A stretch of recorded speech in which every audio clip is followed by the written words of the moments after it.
All right, thank you for coming this evening. This evening I'd like to talk with you a little bit about the issue of abortion and how it's become commonplace in our society and accepted.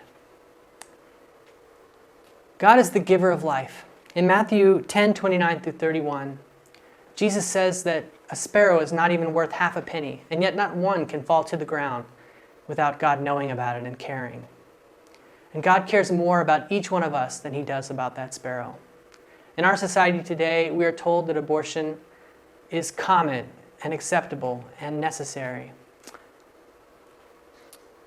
I want to direct your attention to the screen here. I'm going to put up a visual, some statistics, up-to-date statistics on abortion.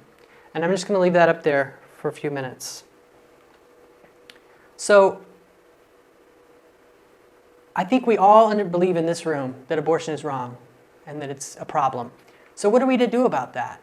As Christians, as pro-lifers, is our job done? I'm going to argue that no, it's not. And I'm going to give you some concrete things that we need to do, that we should all be doing to fight against this issue. Abortion is an issue that I've been around my entire life. As a young kid, my family and I joined thousands of others as we marched in Washington, D.C. on Right to Life Sundays. And then as we moved farther away from D.C., we joined thousands of families once a year as we stood on the streets of our town in silent protest against the issue of abortion.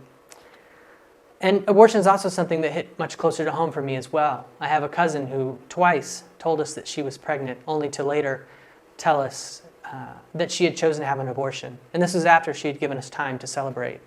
So as a kid, this was something that was really impactful to me. Later on in high school, I had a close friend who's tried to persuade his girlfriend to keep their baby against the pressures of her parents. And she eventually sided with them, and she had an abortion. So abortion is something that I've been thinking about, processing, and fighting against my whole life.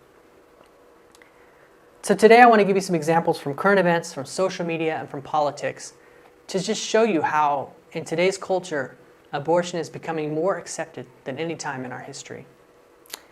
The first example I want to give to you comes from last year. A state senator out of Texas named Wendy Davis was celebrated in national news outlets for standing for 11 hours in the congressional chambers in Texas as she protested a bill that would have put strict restrictions on abortion in the state of Texas.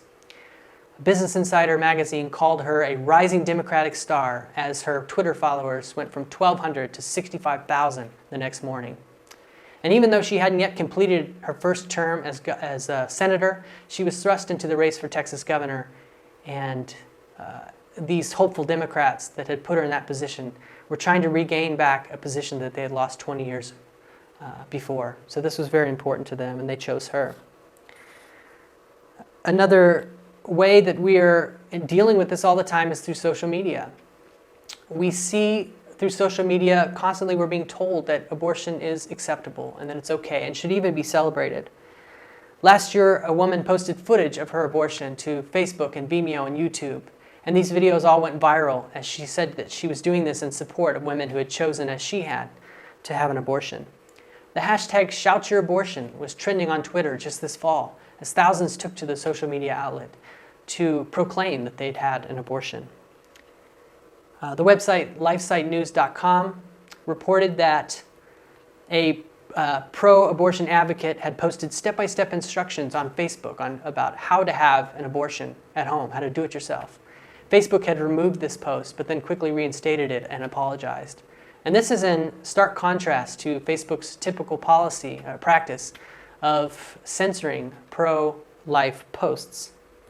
From politics, we see our national political leaders telling us these things all the time. Harry Reid, who's the Democratic majority leader in the Senate, he said recently that pro-lifers have lost their moral compass and that pro-lifers are trying to restrict health care from women. Barack Obama, when he was running for president in 2008, famously said that the issue was above his pay grade and didn't want to even address it. But later as president, he said that he wouldn't want his own daughters punished with a baby, were his words.